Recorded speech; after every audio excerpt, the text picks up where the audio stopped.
Hola a todos, me llamo David Pérez Manchón, soy doctor en enfermería y soy profesor del Máster Universitario en Gestión y Planificación Sanitaria para Directivos de la Salud. Bienvenidos a esta formación de acceso a fuentes de información y lectura crítica de artículos científicos en investigación en salud. En primer lugar, y como reflexión inicial, decir que en los últimos años ha habido un aumento sin precedentes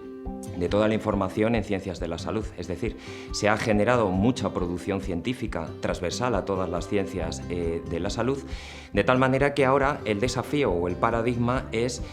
no adquirir más información porque ya existe, sino desarrollar estrategias para gestionarla de manera eficiente. Eso quiere decir que si existe mucha información y tenemos que desarrollar estrategias, tenemos que acceder a fuentes que nos garanticen una información fiable y de calidad para el objetivo para el que estamos buscando esa información. Habitualmente los profesionales de la salud buscamos información bien para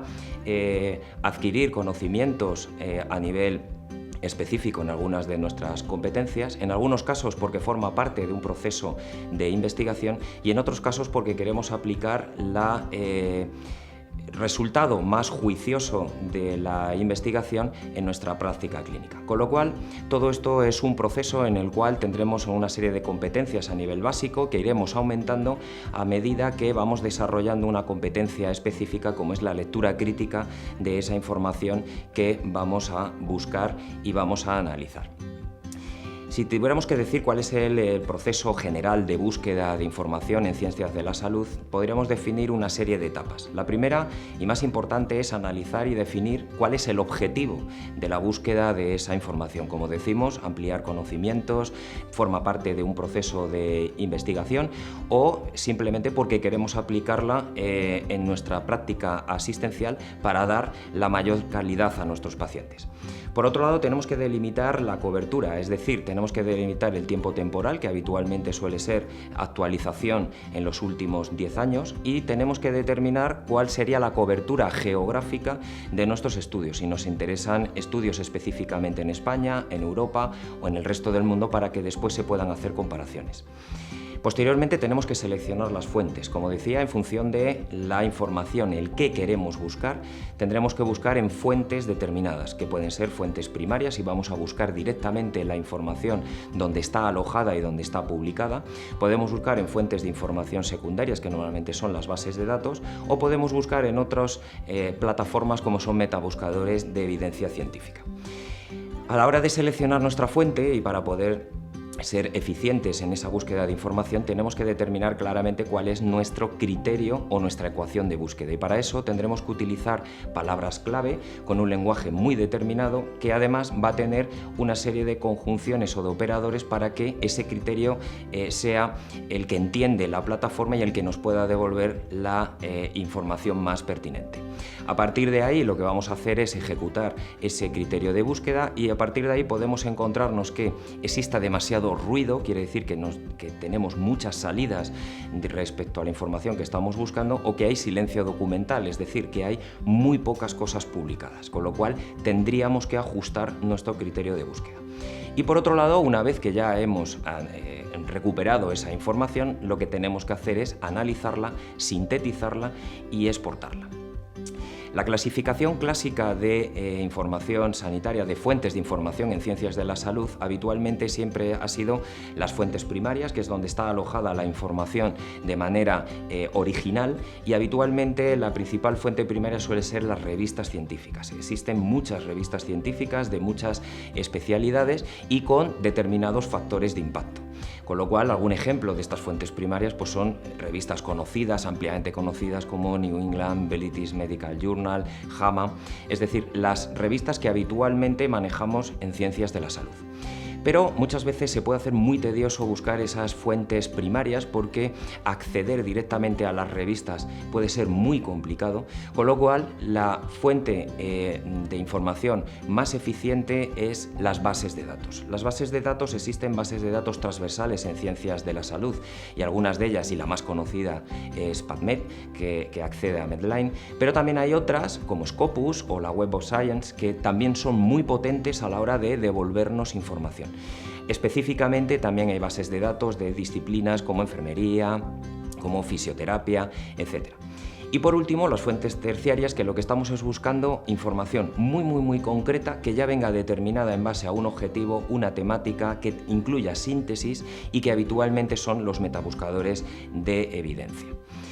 Hay otras formas de acceder a la información y alguna de ellas es la que está basada en el movimiento que apareció a partir de mediados de finales del siglo XX de práctica basada en la evidencia. Y lo que nos dice es que existe una pirámide de búsqueda en las cuales vamos a poder acceder a determinadas fuentes que nos proporcionen esa evidencia que necesitamos. La forma más visual de verlo es con una pirámide, que es la que se llama la pirámide que desarrolló Robert Haynes, y que la última actualización es en 2011, que contempla, como si dijéramos, las 11 S, que empiezan desde estudios originales en la base, donde vamos a buscar la información donde está alojada de manera original, y a partir de ahí subimos y va aumentando la evidencia si buscamos en sinopsis, en síntesis, en sinopsis de esas síntesis, que son revisiones, por ejemplo, resúmenes de varias revisiones sistemáticas como sin metaanálisis, en compendios y, por último, sistemas de ayuda en la toma de decisiones. Existen actualmente otras fuentes y son aquellas que nos proporcionan, por ejemplo, la web 2.0 a través de buscadores específicos, como puede ser Google Académico, Google Scholar. Existen blogs científicos que se sube información que es fiable y que es específicamente en ciencias de la salud. Existen podcasts, wikis y sobre todo lo que ha adquirido mucha relevancia en los últimos años son las redes sociales, pero redes sociales académicas, que están dirigidas a científicos, investigadores, con el fin de visibilizar sus trabajos científicos y sobre todo para aumentar el impacto de su difusión. Estas redes sociales son muy interesantes porque se accede a través de plataformas virtuales especializadas, va a permitir desarrollar perfiles de los propios autores o investigadores con su propia biografía y además permite funcionalidades como poner en contacto proyectos de investigación, contactos a determinados autores o investigadores. Un ejemplo de eso es la plataforma ResearchGate. A partir de aquí, como decíamos, cuando tenemos que acceder a fuentes de información tenemos que generar una ecuación o un lenguaje de búsqueda. Lo más natural es hacerlo con el lenguaje que utilizamos habitualmente, el propio nuestro. En nuestro caso sería en español, pero eso puede generarnos problemas de variabilidad lingüística o semántica que no se entienda bien con el lenguaje científico, que es en inglés. Por eso lo que se propone es que cuando hacemos una búsqueda utilicemos lo que se llaman tesauros o lenguaje controlado. Y el más usado son los términos MES, que lógicamente son en inglés y son términos que todos los autores, investigadores o profesionales de la salud que buscamos en fuentes lo utilicemos de la misma manera, tanto semánticamente como lingüísticamente. Hay otra adaptación en español que son lo que se llaman descriptores en ciencias de la salud, que lógicamente no es tan potente, pero sí nos permite buscar a partir de palabras clave en español su concordancia en lenguaje controlado en inglés. Una vez que hemos determinado esas palabras, lo que tenemos que hacer es juntarlas y las vamos a juntar con lo que se llaman operadores normalmente que se llaman operadores booleanos. Y lo que vamos a utilizar son 3 en concreto, que lo que nos van a decir es si juntamos 2 términos, si utilizamos la intersección entre los dos o si queremos que uno sea restrictivo. Eso es lo que se llama el operador booleano AND, que es el que viene siempre por defecto en todas las plataformas, OR o NOT. Bien, una vez que accedemos a las fuentes, sabemos qué queremos buscar, sabemos el criterio de búsqueda, tenemos que saber si las fuentes a las que estamos accediendo y sobre todo la información que nos da es información que sea fiable o que sea de calidad. En este sentido existe una herramienta con el acrónimo de 5 palabras desarrollada por la Universidad de California, que lo que intenta es hacernos pensar de manera analítica si esa fuente o la información que nos está proporcionando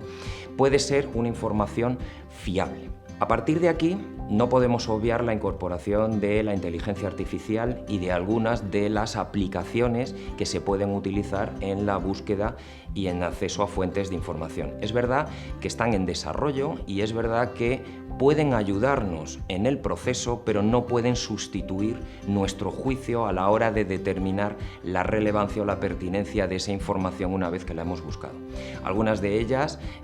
las veis en pantalla, nos ayudan a hacer resúmenes automáticos o explicación de determinados términos, hacer mapas conceptuales, comparaciones entre diversos estudios para ver las similitudes o las diferencias a la hora de discutir los resultados de una investigación, o incluso herramientas que nos permiten llegar a un consenso. Como decía, hay que utilizarlas de momento con cierta cautela y nunca sustituyendo el juicio del profesional que hace esa búsqueda. Una vez que ya hemos determinado esa competencia general, que es de acceso a fuentes de información, búsqueda de fuentes, tenemos que desarrollar una competencia más específica, que es lo que se determina o se llama lectura crítica. La lectura crítica es una competencia que se desarrolla a partir de entrenamiento y años en los cuales un profesional sanitario es capaz de evaluar e interpretar sistemáticamente toda aquella información que ha buscado en las fuentes que hablábamos anteriormente. Con lo cual, este proceso lo que busca es un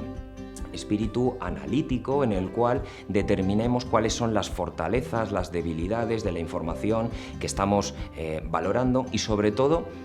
qué relevancia va a tener eso y qué implicaciones va a tener para el objetivo que nos habíamos planteado inicialmente. Con lo cual, la finalidad de esta competencia de lectura crítica no es más que mejorar el conocimiento, el análisis de la información que nosotros hemos buscado anteriormente. Y para ello tenemos que determinar 3 objetivos que son esenciales. Por un lado, tenemos que juzgar la validez que tiene la información que hemos buscado, tenemos que determinar qué relevancia tienen esos estudios o esa información clínica que hemos buscado en cuanto a los resultados que nos proporciona, y después saber qué aplicabilidad tendrá bien para nosotros o bien para la investigación los resultados de otros proyectos de investigación. En este sentido, si somos un poquito más profundos, tendríamos que hablar que la lectura crítica, en cuanto a la validez, lo que pretende es buscar la robustez, es decir, cuánto de robusto es la investigación y cuánto de bien está diseñada. Y para eso tenemos que valorar la validez interna del propio estudio y la validez externa o aplicabilidad externa que podría tener para el resto de la población o para otros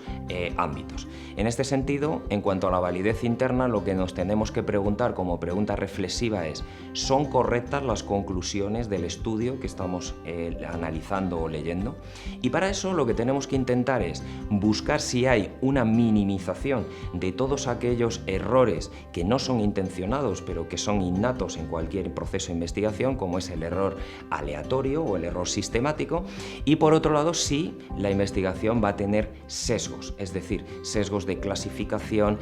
sesgos de selección, todo ello para identificar si existen factores de confusión y, si se han identificado, si el propio artículo informa sobre la manera de mitigarlos o minimizarlos. Por otro lado, tenemos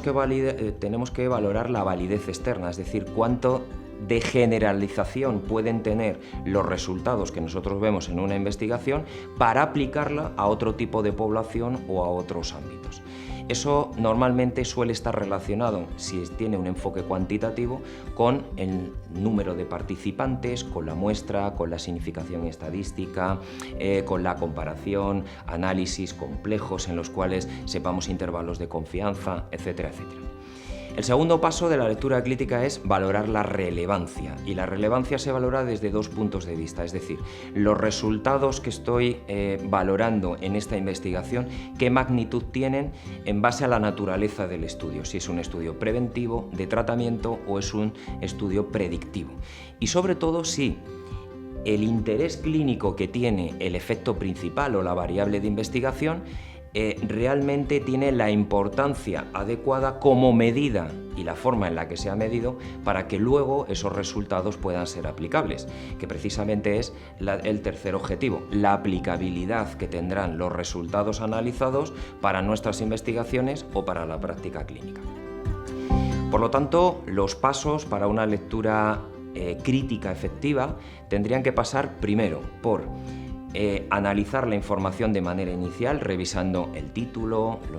los autores, las diferentes secciones que tiene la documentación que estoy leyendo y sobre todo la bibliografía.